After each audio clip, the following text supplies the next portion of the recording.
Road ઉપર છે ને એક ફ્રૂટની લારી હતી, ફ્રૂટની.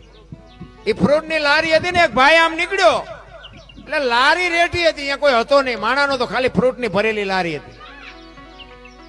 એ ભાઈ આમ નીકળ્યો ને એની નજર આમ ગઈ ફ્રૂટની લારી ઉપર, જો એની આમ દ્રષ્ટિ પડી, આંખે પેલા શરૂઆત કરી, આમ દ્રષ્ટિ પડી ને ત્યાં મન મીડું ઠેકડા મારવા, લારીએ કોઈ નથી, એકાદું સફરજન કે કેળું કંઈક લઈ લઉં.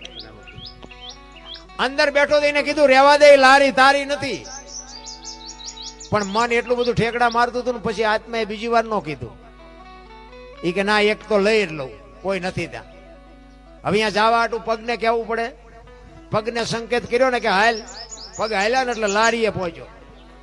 લેવા હાટું હાથને કહેવું પડે કે આમાંથી એક સફરજન ઉપાડ, હાથે સફરજન ઉપાડ્યું. ખાવા હાટું મોઢાને કહેવું પડે, મોઢાએ બટકું ભર્યું. ઉતારવા હાટું જીભને કહેવું પડે, જીભથી ઉતર્યું. અને એમાં લારી વાળો જોઈ ગયો, આવીને એક વાહમ ધોકો માર્યો. વાહનો શું વાંક,